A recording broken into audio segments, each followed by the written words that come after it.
I'm here on Giant Steps with Melissa Aldana, the Grammy-nominated Brooklyn-based Chilean tenor saxophonist who has recently released her brilliant new album, 12 Stars. So hello, Melissa. Thank you for coming on the show.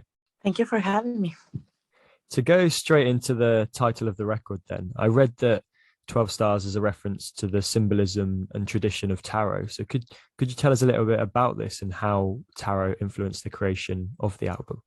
Yeah, I got into tarot because I was trying to make sense out of a personal process I was going through, and I was always interested in the history of the cards. So I took a lesson. I mean, I took a course actually, and as I started learning about the history of the tarot, I found out that the third major arcana is the one that represents my essence in numerology and tarot, and she wears a crown that has 12 stars. So yeah, the 12 stars crown represents my journey through the pandemic, the 12 Hmm. months that happens, and so every one of the tune has to do with a moment of that process. One of these moments is the track "The Fool," which references the first major card of tarot. Yeah. Could you talk a little bit about the meaning of this track? Yeah, the fool is the first major arcana card, and it represents this individual that it sort of just jumps to life, that it follows his intuitions and doesn't care about anything more than just like going for what he wants, and that was a moment where I was, because of a lot of things that happened, like I felt like, the feeling of like just going for things is something that I just became scared, and a big part of my personality is just go for that, follow intuition and jump into things. So it has to do with that part of the moment where I realized that, you know. So when you're writing with these tarot influences in mind, would you start off with the card and try to write the music to it, or would you sort of come up with compositions and see how they would fit into these various sort of tarot symbols? No, I will sit down and look at the card, Hmm. and look at the colors and see what came to my mind, basically. Another track that stood out for me, sort of moving maybe perhaps a bit away from tarot, was Los Ojos de Chile, which I read that was inspired actually by the riots and the public demonstrations that took place in Chile at the start of 2019. So how did these riots affect you, and sort of what in particular sparked the conception of this track? Yeah, like I have never followed up more Chilean politics. I never felt very involved. I always question identity, but after all these events happened and I seen a bunch of people that are my age, older, younger, protesting for making a change, for the future generations, it was something very inspiring for a lot of us, and since then we have been following, we went to vote, and I do feel, it helped me understand that it's part of something bigger, and that has a lot to do with the personal process during the pandemic, because I was like, where is home? What is my identity? Where do I feel part of? You know? And was there a sort of a benefit concert held around this organization? Yeah. I mean, the Eyes of Chile was an organization for people that lost their sight. So we did a fundraising concert. People that lost their sight while they were doing the riot. So we did a fundraising concert for that organization. So that's why I call it like that. This album was not only produced but largely co-written and arranged by the Norwegian guitarist Lage Lunde. How did you find this process, sort of working with him, and what do you enjoy sort of most about a creative collaboration like this? It was very natural because like he's one of my best friends, and through the pandemic, like we were talking all the time. He knows my process. He knows the meaning of, what I went through. So, at the same time, I feel like the thing that I spend the most time is practicing the saxophone. That is the thing that I feel the most drawn. And even though I write a lot of music, like I have never spent the same amount of dedication that I do with that, So I sort of felt like I wanted to learn from the process of seeing him what he will do with the music, and the process was very natural because I trust him, and and I trust his taste and his knowledge in music, So I gave him the freedom to just go for it, basically. So it's nice to have that trust. And you sort of talked there about you've known him for quite a while. In terms of the rest of the band playing on this record? Are these people that you've handpicked yourself? Yeah, they're all very close friends. Like Mm. I mean, like my best friends, basically. Kush and Pablo. We I've been playing with them for a long time. I know Pablo for over 15 years and Kush for 10, easy. I actually Pablo for 20 years, and you know, we went through the pandemic together too because Mm. we were all alone, and we were hosting sessions at my place, tarot sessions, music sessions, cook and workshop a lot of this music while we were, going through a pandemic and thinking that we were not going back to play like before. And like I always believe on this idea of having a band, a band, because I feel like if I get like the experience of playing with the same people over and over, we can develop something that is personal, and that kind of experience is hard to get these days, you know. So I've been working with them for quite a long time. And then with Sullivan, he's one of my close friends as well. I know him for many years, and I just thought that he was the missing piece for the for the album, But it's not a put band, like it's family, basically. Nice. Well, you can definitely feel that connection between you on the record. And you talked there a little bit about sort of developing the sound together. And you recently played at one of the iconic venues, Village Vanguard. You did a week's residency there, one New York's oldest and most prestigious jazz club. But how was this experience? And did you find that these compositions from 12 Stars actually evolved or changed when you were all playing them together night after night? Yeah, of course, they all change every night. That's the beauty, and that's why I love to play with those guys because even though we all strongly root in the tradition and have so much respect for it, like there's a lot of freedom and no ego in the playing. So the idea was like, okay, we're gonna play music from the album, but how can we bring something different and learn from the experience? Like that is the most important thing for me too. It's not about playing the perfect solo. It's about being able to grow with that experience, and that is why the music needs to change every day, and the way that I feel change every day. And it was a very deep experience because quite honestly, I was very anxious and very nervous about it because of the weight of playing there and the responsibility to see like, younger musicians following what we do. And I just feel very responsible, especially as somebody that is not from here.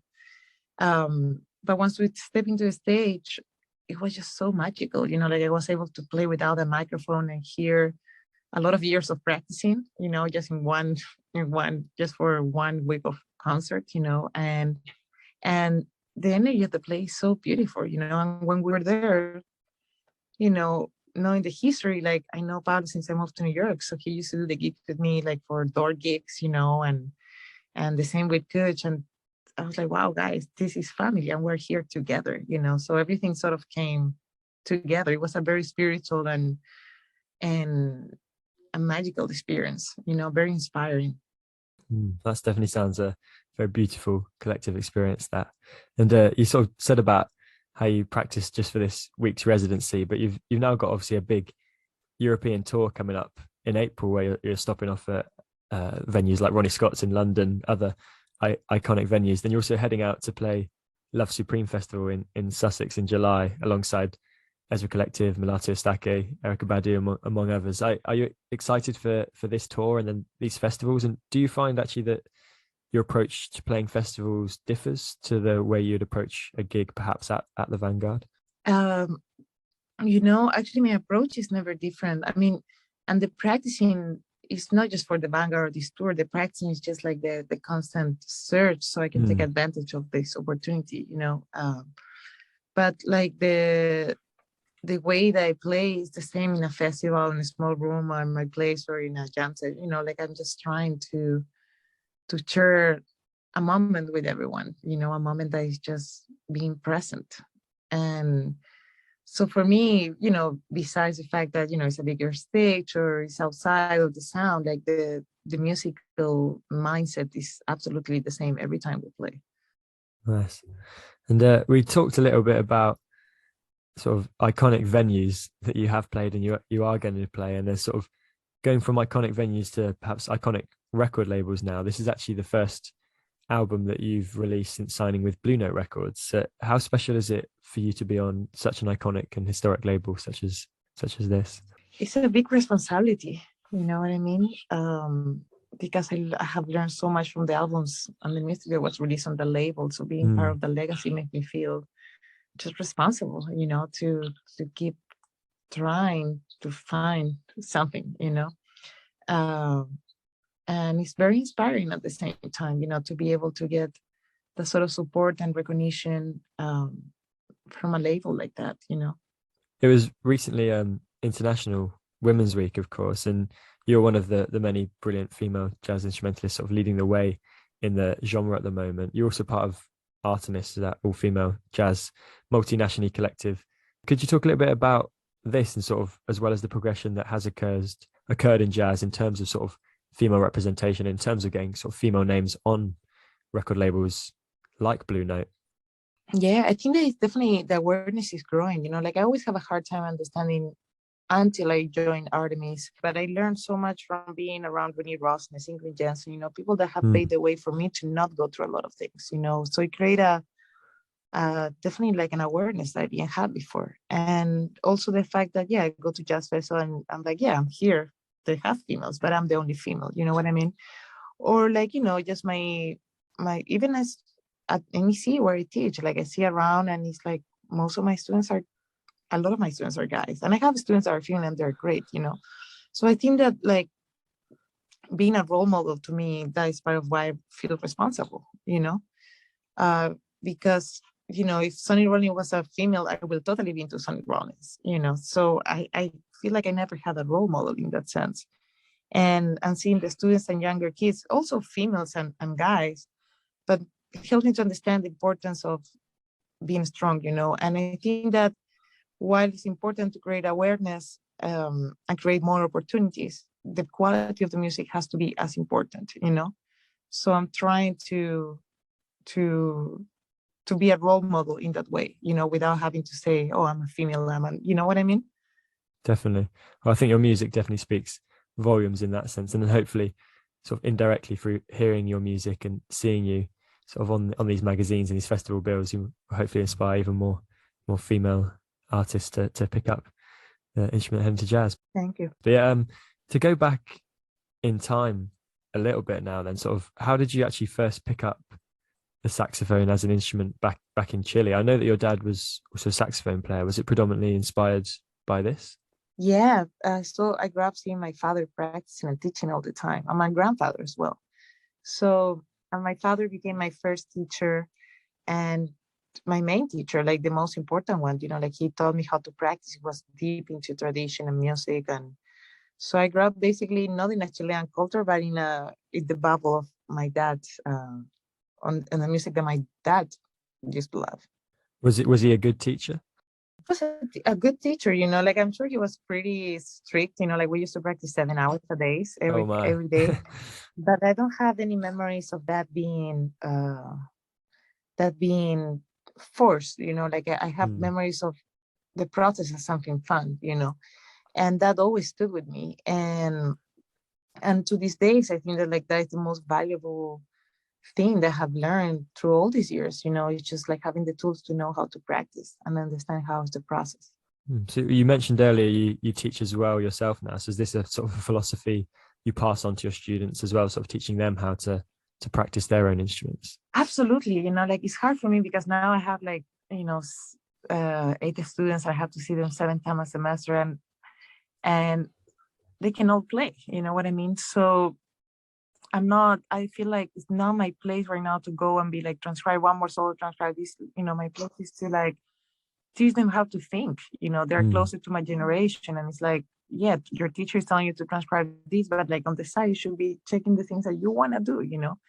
And I'm trying to teach them or show them what does it mean to connect with emotional content, you know, because the practicing, they know, you know, just have to keep practicing, but the letting go part is something really hard to do. And also just having the patience, you know. So a lot of my first lessons were about just practicing together, you know, and having the patience to master one thing rather than trying to master a bunch of little things. And just, you know, it's like take the time to go deeper into something, you know. Yeah, I like that. It's sort of less learning sort of what to play, but sort of how to play. yeah, letting it go. That is a hard one. The practicing is always gonna be there. Like you're always gonna have to practice something, and it's always gonna be something to practice. So the patience is important, but the letting go is as important right now for them. Nice. Here on Giant Steps, being a jazz show, a question I always like to ask guests is, if you had to recommend one jazz track to someone new to the genre, what would it be and why? I would recommend Remedy from Kurt Rosenwilken live at the Vanguard. I Mm. mean, to me, that album is one of my strongest influence. And I love a lot of albums, from all the masters. But like just talking about something more closer to my generation, that is something that definitely marked me and a lot of other people. There's so many great albums recorded live at the Vanguard. Was there actually any live recordings when you were there? Did anybody manage to record some of your stuff? No, we didn't, and I didn't want to go for it because I'm not ready. Um, like I wanna make a step every time I record an album. And the step has to do with like concept of sound and time field. So I need time to like work on something, and figure direction and changes. Do you think that's a potential goal in the future then, perhaps, to go back and record a live album there one day? Oh yeah, absolutely. Absolutely. Yeah, that's a must if it's possible. Nice. So I look forward to that whenever that comes. Finally, we're going to play "Falling" next here on the show. Obviously, the lead single and the first track on the record. Could you just tell us a little bit about sort of the meaning and story behind this one? Yeah, was written like sort of in the beginning of the pandemic, and it was just the feeling that everything was falling apart. Yeah. I was like, no more gigs. I got separated. Everyone left, and it just like slowly felt like everything was just like just breaking down, and that's how I wrote the tune. Well, I think that's definitely a track everyone can relate to, sadly, through Yeah. the lockdown. Yeah, basically that's the album, like it's the story of my pandemic, of the beginning of the pandemic. I think that's the beauty of one of the beauties of the record is that despite everyone's sort of different experiences of the pandemic, we all had sort of these shared emotions and feelings. Yeah, absolutely. Like when the time of recording this album came, and I was like, I have to portray this. This is what everyone, at least somebody got divorced. Everyone had crazy dreams, like the third tune, which is called Emilia.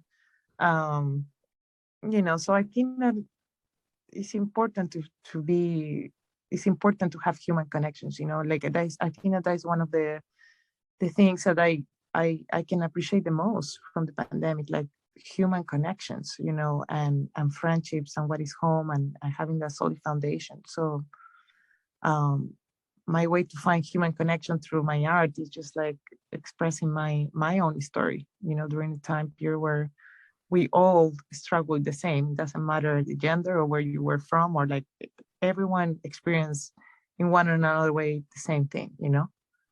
Definitely, definitely, I like that. That's sort of the striving for human connection is a great thing, a great mindset to take out of the pandemic, for sure. But yeah, thank you very much for coming on the show and talking to me today. Thank you so much. I appreciate it. For everyone out there, Melissa Aldana's wonderful new album, 12 Stars, is out now. Go check it out. Remember, you can also catch her live at this year's Love Supreme Festival from the 1st to the 3rd of July. But for now, here's the brilliant track, Falling.